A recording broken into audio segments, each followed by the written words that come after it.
is the brand new decal block in Piggy build mode, a huge new feature inside the update. In order to convince Minitoon that decals were great for the game, wow, that's a lot of words. Too bad I'm not reading them. And to film a mini moon video, Minitoon gave me early access to this block. And over the course of 5 months, I have learned a huge amount about this block. Some of the best tips and tricks, some building advice, and more.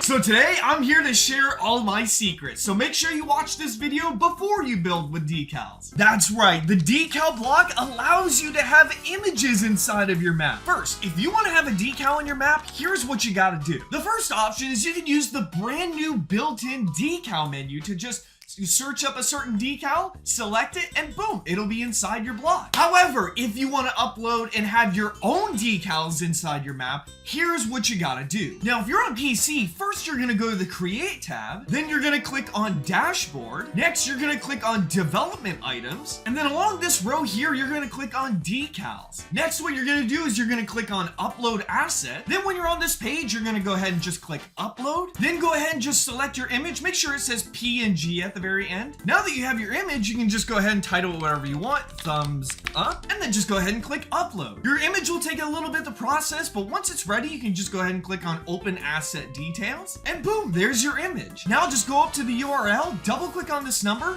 right click and click copy, and now when you're in game, just go ahead and click Control V, or just paste the number inside of here, hit confirm, and boom, we have our own decal inside the game. Now that we know how to upload decals, let's talk about the 2 new types of decal blocks that are in the game and the secrets that each one has. The first type is decal blocks. So these normal ones are paper thin, they go up against the wall, and they're flat, but they have a few differences. These decals are only visible from one singular direction unless you place another one directly behind it, and of course, you sit there and add in the ID, and now the decal will be visible on both different sides, as you can see. But there's a couple other differences too. First of all, when you scale this block, it will actually stretch. So whenever I scale this block, I can make it as wide as I want, I can make it as tall or as large as I want, or I can make it as squashed as I want as well. I also have the power to walk through this block. It actually works very similar to a no-clip block. Keep in mind though, when viewed from this front side, no one's gonna really be able to see you well, except for this little shadow here.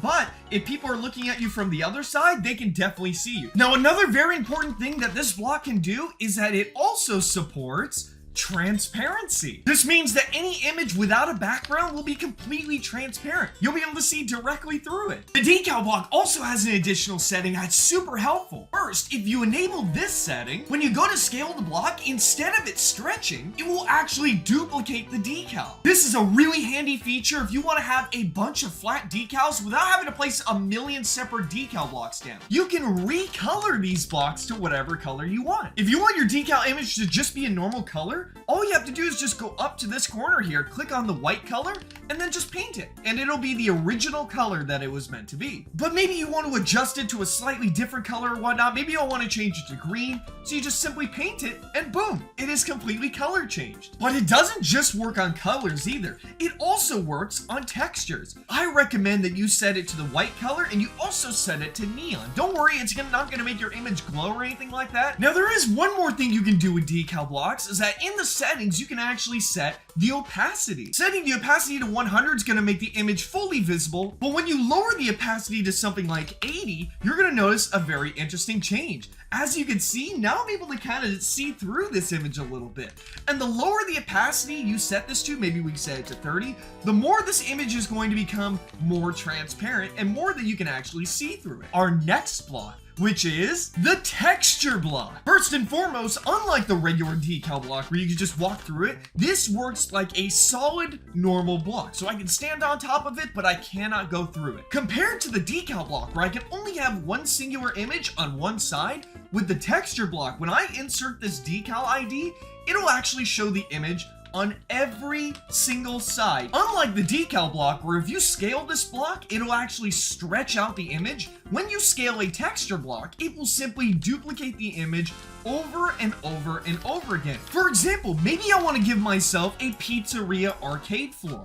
So I would go and just use a decal like this. But instead of having the decal be super giant, or instead of using the duplication setting, just insert the ID into a texture block, and boom, it will flawlessly duplicate the texture over and over and over again to have like a seamless looking floor. Look, however, do be warned that unlike the regular decal block where it supports transparency, if you try and do the same thing onto a texture block, not only is it going to show the image on all sides, but it does not support transparency for the block. One notable thing about this is that it actually shows the block's texture and color inside of the block. So if I change this to blue granite, not only is it going to change the image color itself, but you're also going to be able to see the block behind it as well. If you have an image that is transparent from the inside, it literally looks like everything outside of this block is normal, but only the inside is glowing. Maybe if you want to have some kind of like floor pattern where it has neon poking through, or maybe some light floors,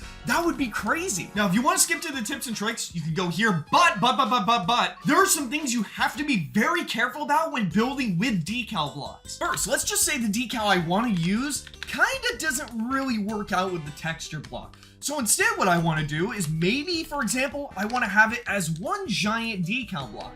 So I'll just take a giant decal block like this, and then I'll go and place this down, and boom, I got a good looking wall here. That looks better, right? But there's a problem. Let's just say I want to put a flat decal on top of this wall. Well, now what you're doing is you're having a flat decal on top of a flat decal.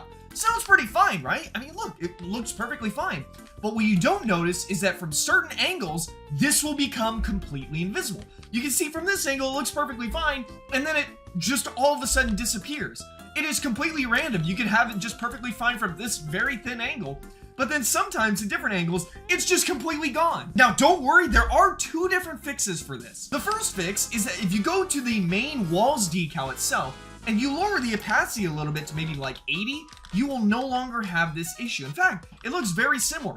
But keep in mind that the decal itself is gonna every now and then kind of turn transparent. The better way of fixing this, all you have to do is take a monitor. You're gonna go ahead and place it about 4 times here. Place it on top of this end monitor here. You can just go ahead and delete these now. Now what you're gonna do is you're gonna take a normal block. I recommend taking whatever the same color as the wall, or something very similar to this color here, placing it directly in front so that this block now becomes offsetted. And now when you place it here, you can now place the offsetted little decoration right on top of here. Then all you gotta do is just take that same decal ID, place it on top of here, and now you will have completely fixed the issue. You can barely see the block here being offsetted. You can barely see it. But now you will be able to see this block perfectly fine from every single angle. So this is the perfect fix for it. But this mainly works because this decal is square and it hides this background block pretty well. If you have a case where you have an image that isn't square and you can see behind it, that's when I would recommend going with the opacity option. The next visibility issue has to do with texture blocks themselves. Let's just say you want to have a sandy beach and you just simply offset the block down so that the sand is underneath the grass. Pretty simple, right?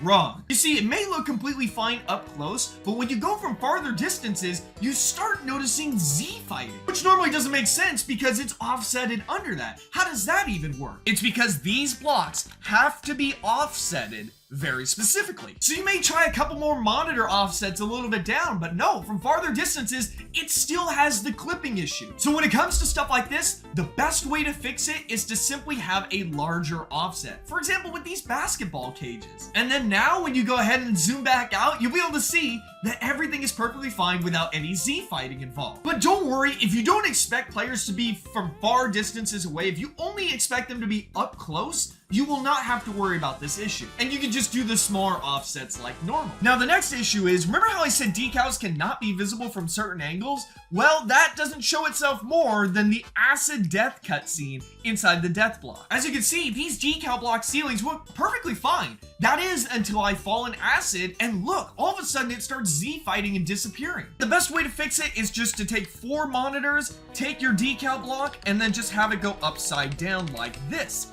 And then once you have that, you can just delete the monitors and then raise this up. As you can see in this image, it works perfectly fine. Here's something you want to be careful of. When I place down a decal block, it's going to show this little white preview image. But if we go ahead and save our map, and then we go ahead and reload the map back in, and when you load in your map again, you're going to notice, wait a second, is the decal block gone? Wait, no it isn't. It's right here. In fact, I could select it with my tool. What's up with that? You see, the decal block's preview image is only just a preview. When you open up this menu and either hit confirm or cancel, the preview image will go away. And if you save and reload your map, the preview image will also be gone. So I don't recommend placing a bunch of decals in your map beforehand and then working on them later, because otherwise when you go to save and reload your map later, they're all going to be hidden and they're all going to be way too hard to find. So if you're placing down a bunch of decals, probably just insert any random image. That way you're able to actually see the blocks. Now let's move on to some tips and tricks on how to use this block in some pretty crazy ways. You can use decals to create some smaller decorations that you normally wouldn't be able to build with blocks, such as these pots and pans I have in the kitchen here, some backdrops for this Five Nights at Freddy's stage here, the posters on the wall, the curtains in this doors room I made. Anything that's too complex to build with blocks, you can just have as a decal inside your map. Regular decorations have no lag, but it might be too complex to build certain things with them,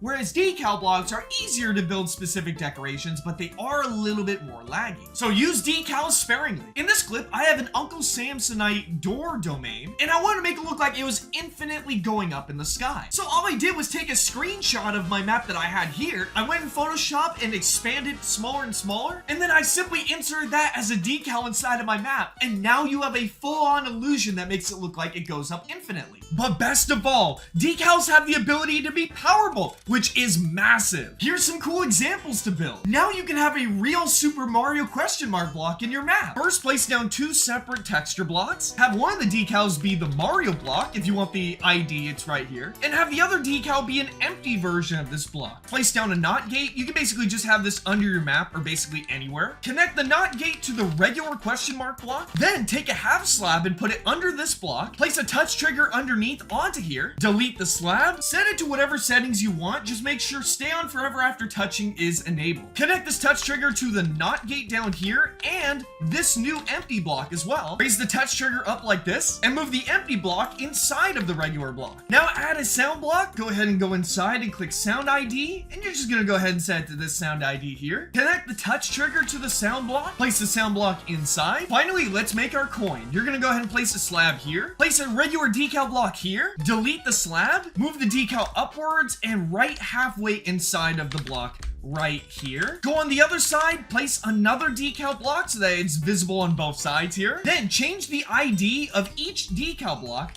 to this number that I'm going to be showing right here on screen. And as a result, you'll have a coin that's visible on both sides. Finally, place a flipper gate here. Go ahead and set it to about 0.75 seconds. Connect the touch trigger to the flipper gate, and then you're going to go ahead and connect the flipper gate to both of these coins, the one on the front and the one on the back. And now we have a real working Mario block. So when we go and jump up now, if you want this block to give someone a real coin, just place down an item giver block, and you're just gonna set it to stackable coin, and then scroll down the settings where you can give the item directly to the player and enable that. Then connect the touch trigger to this item giver block, and then for the block itself, you can basically just stuff it underground because you won't need it in a specific area. And now when we go use our Mario block, the item appears right in our inventory. We got a coin. You can replace the coin image with a mushroom or maybe some other item if you want. It's fully customizable. Next, let's make a working Minecraft ore that you can actually mine and get an item from. First, of course, place down a texture block. You're gonna go ahead and give it any kind of Minecraft ore ID that you want. Now, since there is no pickaxe in Piggy build mode, we're just gonna use a hammer as our pickaxe here. Place down an item use trigger, and you're gonna go inside and set the item to be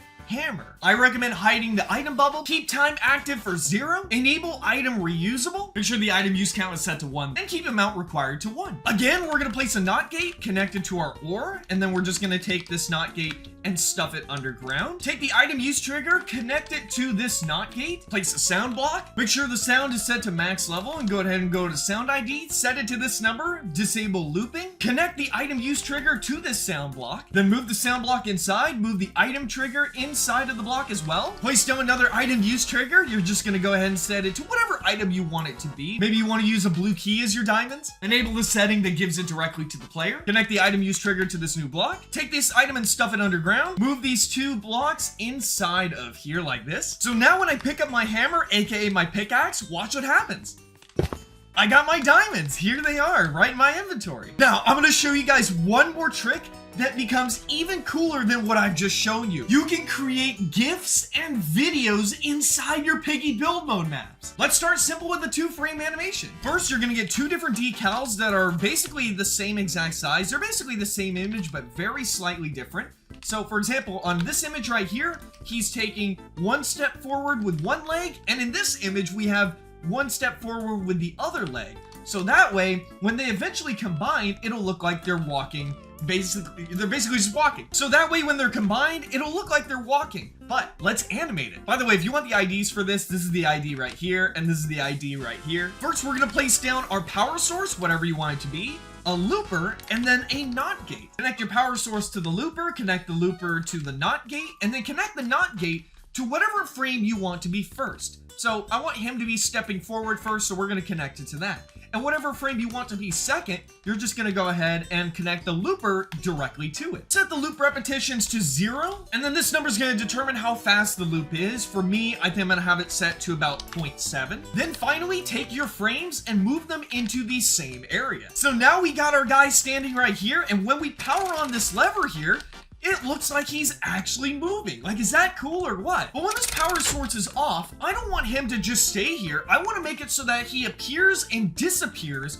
when this is enabled. We're gonna separate our looper from the NOT gate, and in the middle, we're gonna place down an AND gate. Now you're gonna take your looper, connect it to the AND, connect the AND to the NOT gate, then finally connect your power source to the AND gate as well. Now by simply having this, when this power source goes off, he's gonna go back to the first frame that he was at. But now if we wanna make our monster appear and disappear depending on if our power source is on, here's what we do. We're gonna place down another AND gate, connect the NOT gate to the AND gate, and instead of it having connected to our first frame of animation, we're gonna unlink that.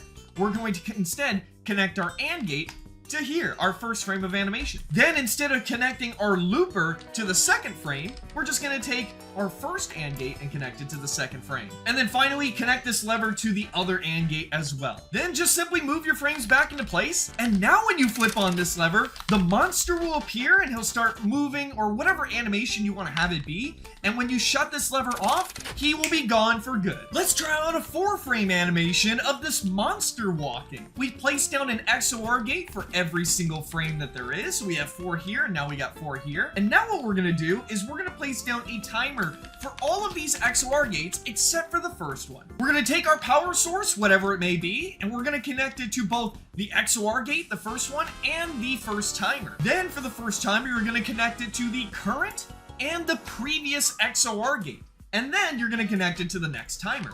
All you have to do is just repeat the same pattern over and over and over again until you get to the very end. Now, when the animation is done and you want the ending frame to stand still and be visible, then keep it like this. But if you want the last frame to disappear, all you gotta do is add one more timer, connect it to the next timer here, and then just simply connect this timer to the previous one to shut this final frame off. Now you can set these timers to whatever speed you want. I recommend setting them to 0.01, or if you want the monster to go slower, maybe you can do 0.2 or 0.3. But for me, I'm going to set them to 0.1. Now you're gonna connect each XOR frame to its individual frame. So we got the first one for the first frame, second one for the second frame. Now we got all 4 frames set up here, but you might have noticed that this frame and this frame, they're the exact same thing. So why waste data? We're gonna go ahead and just delete this one. And all we have to do is the first one goes here, then the second one goes to the second frame, the third frame goes to here, and this frame, again, it was going to the exact same one. Why not just link it back up to this one again? So once we've moved all our frames into the same spot, we're gonna go ahead and start this up, and as you can see, we did it. I kind of want to have this animation loop, but here's the catch. You're not going to use a looper. You're going to be using a perfect looper. Now I'm recording this before the update, so if the looper gets a new setting where you can change the cooldown to 0, then use a regular looper. So we're going to disconnect our stuff right here, and instead, we're going to build a perfect looper. So in order to build a perfect looper, we're gonna place down a looper, we're gonna place down an AND gate right here, we're going to place a NOT gate on top, and then finally, we're gonna place a timer on top of the looper. So this is what a perfect looper looks like, this 4-link combination. Now just follow me carefully. We're gonna take the power source, connect it to the AND, we're going to connect the AND to the looper, we're going to connect the looper to the NOT gate and the timer, we're gonna connect the timer to the looper, we're gonna connect the NOT gate to the and then go ahead and connect your looper to whatever you want it to power. So we're gonna connect it just like how we did with the lever. And now we only have one step left to do.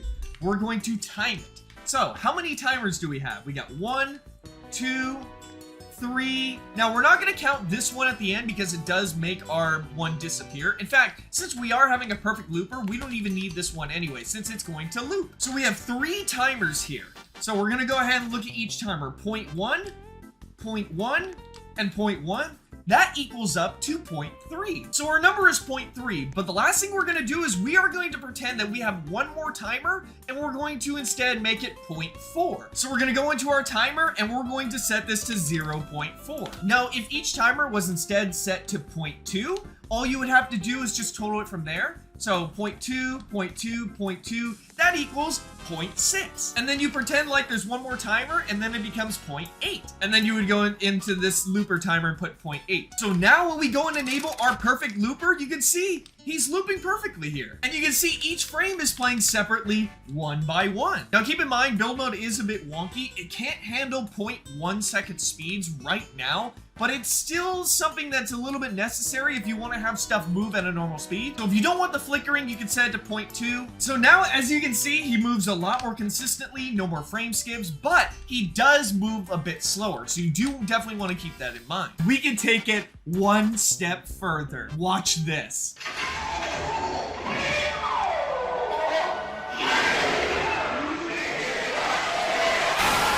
That's right, you can make videos inside of build mode. Now, if you want to have your own custom video inside of build mode, take your video, set it to 10 frames per second, then you're going to export each frame as basically an image, upload them all as decals on Roblox, and then just put them all into the game. So you can see I have each frame of animation here that we're going to be playing. We have 7 frames here. And like I said before, you can just extend how you have, but with a few notable differences. So once you have all those things, you can just move all the frames into one singular area. And now when you power it on, you have your own decal animation playing. Like, is that cool or what? Now, if you do have these flickering frames and you do need the animation to play fast, I have a tip for you. We're gonna create something called a background frame, and it's super easy. First, you're gonna go behind your decals and you're going to place down 4 monitors offsetting off the back of the decal.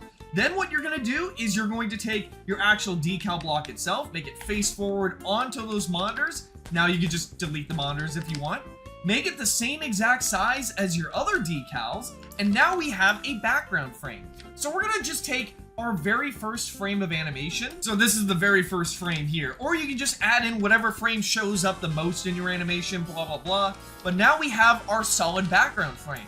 That way, if one of these frames disappears, it will still show a background image and we'll just have this flickering issue. Make it so that your power source is powering on this background frame so it only appears when the animation's playing. Then take your background frame and move it directly inside. So now when you start up your animation, you're gonna notice the flickering is you can almost not tell at all. Now, what if you wanted this to be visible the whole time, but you want it to only play when the lever is played, instead of it just being non-existent and then appearing? First, you're gonna take the first frame of your animation, which is, of course, gonna be this one here. You're going to take the first XOR gate for that first frame, and you're going to delete it, and you're also going to delete the first timer. And you'll replace that XOR gate with a NOT gate. Connect the NOT gate to the first frame. Of course, the second frame's already gonna be connected, so you don't have to worry. Then you're going to take your looper and connect it to the NOT gate, the second XOR gate, and the timer. All it's gonna do is it's going to shut off the NOT gate,